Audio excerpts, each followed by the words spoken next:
let's begin with the going public question and just how you thought about that and made decisions around it. And then from there into new products, new revenue streams, things like that.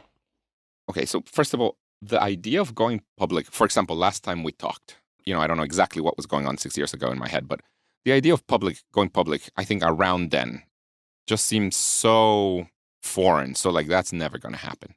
Mm-hmm. I wasn't just not thinking about that. Once we figured out our revenue and we figured out that we could make a lot of revenue, the first time this really was discussed was we were having a meeting with one of our board members. His name is Bing Gordon, and Bing is like a legendary guy in Silicon Valley. Very famous. Very famous. Says a lot of crazy stuff. A lot of really good crazy stuff, but also sometimes it's like just really crazy stuff. And, he was just sitting there and we were talking about our revenue and he said, look, you're going to make this much revenue next year. You're going to make that much revenue the year after that. And then you're going to go public. And we were like, what? Like, it just completely like, really? You can do that? You could just go public? That's like a thing? And he's like, yeah, why not? And that's kind of where it clicked. And that's, we're like, oh, okay, maybe. And we started thinking about it. And then when we got to the point we were basically breaking even, which happened, Bing talked about that maybe the year after that. We were already we were roughly breaking even. I mean, it was not exactly breaking even. We were pretty close to breaking even. We're like, maybe we should consider going public. And the first step, if you're going to go public, the first step you need a CFO. Like maybe you can go public without a CFO, but it seems like a really bad idea. Don't do that. Yes, generally ill-advised. Yes. So step one is you need a CFO, and a CFO that actually knows how to take you public. A lot of people give you advice that you should hire a CFO that has taken a company public. That is hard for many reasons. For one, there's just not very many such people. Secondly, CFOs turn out to be very highly paid individuals. And when you go public, you get paid a lot as a CFO. So what ends up happening is a lot of these people who are CFOs who've taken a company public are just very rich. And they don't want to work for you anymore. They're just like, whatever, I have my house in the Hamptons and this is where I am. And I'm just not going to go work with you. So it's just a very limited pool of people who have taken a company public once.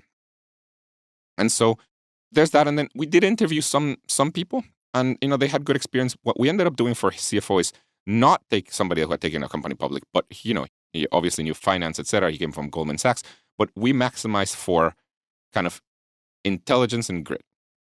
And that was a really good move for us. And so that worked out for us. Quick question. So intelligence, I can see how you test for intelligence. How do you assess grit?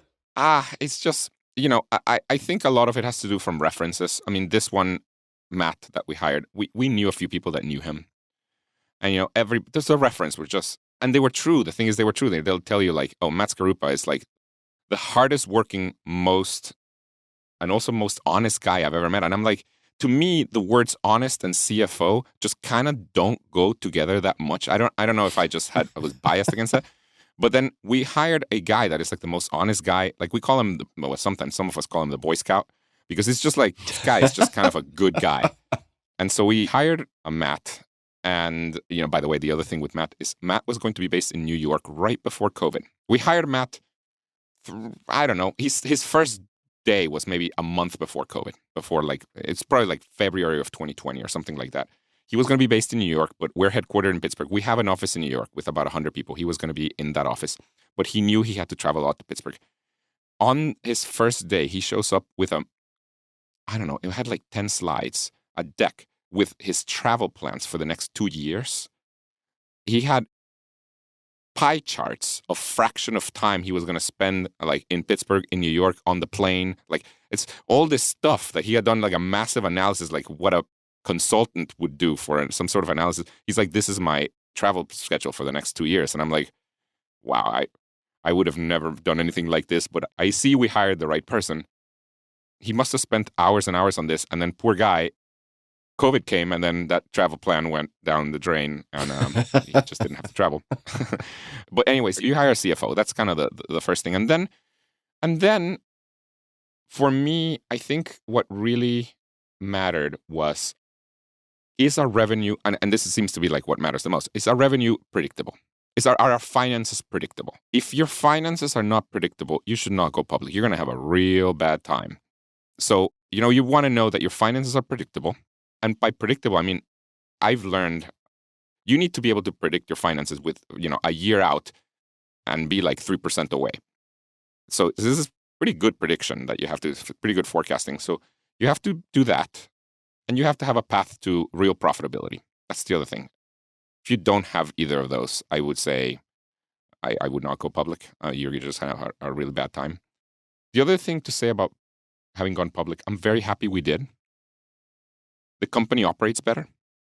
I think of it as like, when nobody visits you in your house, you kind of don't have to clean all that much. Like, it's not a very clean house. If nobody ever visits you, you're like, you kind of live like a slob. It's like, but if there's going to be a visit coming, you're like, oh shit, I got to clean up. Once a quarter.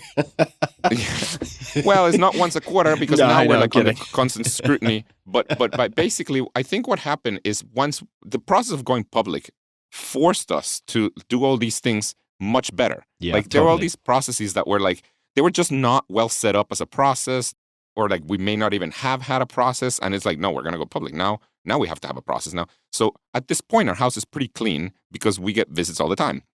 And I think that the thing about living in a clean house is you feel good about it. Yeah. It's just kind of better. And so I'm very happy that we went public.